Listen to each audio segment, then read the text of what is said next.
Okay, so on this one, I've got a wheel that is moving forward at 0.4 meters per second. Got a cord wrapped around AB, connects to another wheel, more of a spool.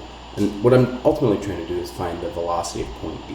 Now, let's go ahead and start by writing the equation that we're going to use. Again, looking for the velocity of point D, we will write the relative velocity equation of velocity of D equals the velocity of B plus omega BD crossed with R of D relative to B. And again, I'm using the velocity of B because I know that the velocity of A and the velocity of B have to be the same because they're connected by a cable. So the first thing I need to do is, basically I've got to step through all of this stuff. Now, I don't really know anything about the velocity of D, so I'm not even really going to start with that one. I'll start with the velocity of B, right? And I know that the velocity of B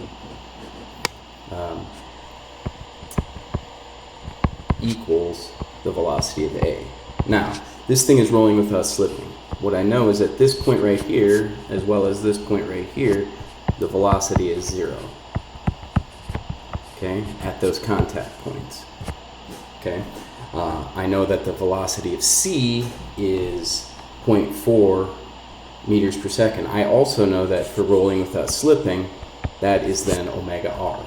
Okay, so what I'm going to do is I'm going to find omega of that wheel right off the bat. Again, knowing that VC is 0.4. So that omega, this will be omega, we'll call it AC, then is simply that 0.4 divided by its radius, which is 0.15, which means that that omega AC is 2.67. Okay, so that's the angular velocity of AC. Now I know that, again, at the contact point is equal to 0, so my velocity of point A, which is right up here, is nothing more than 2 times that radius, or 0.3 meters times the 2.67, right? So again, all that equals is 0.3 times 2.67. Again, that's just R times omega from a point of 0 velocity. This time R is 0.3, omega is 2.67, and that gives me a velocity of 0.8 in the I direction. Again, that is what the velocity of B is then, right? Because they're going to be moving with the same velocity because they're connected by that cable. So now all I have left is omega BD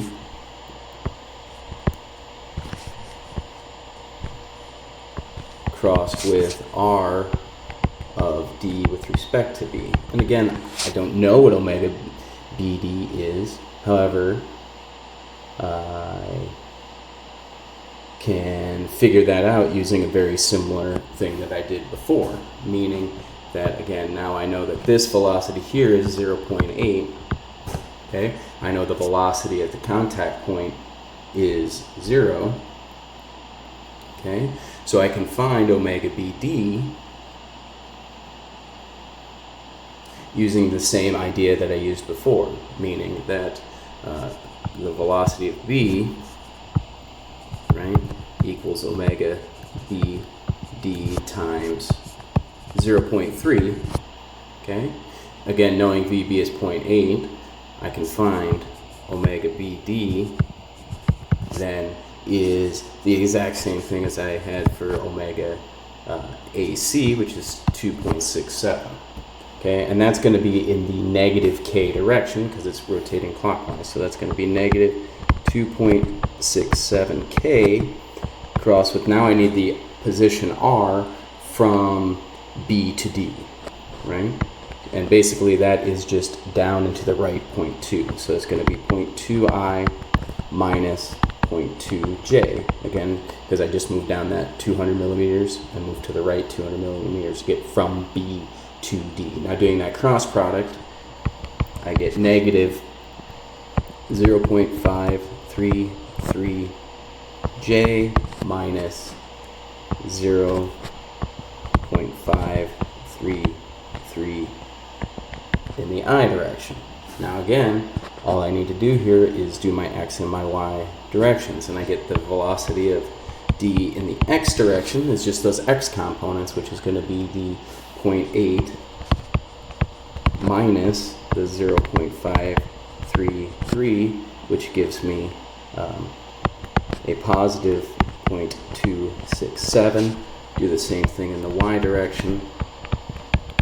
Okay, this time the VB has no components, so it's just simply the 0.533. So the velocity of d then, I can just write in vector form to be 0.267 in the I direction minus 0.533 in the j direction, and that is meters per second.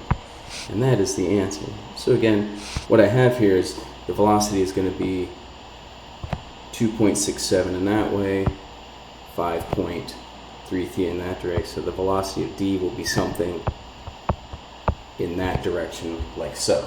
Okay. Again, because it's moving forward as well as moving downward because of the rotation from the wheel.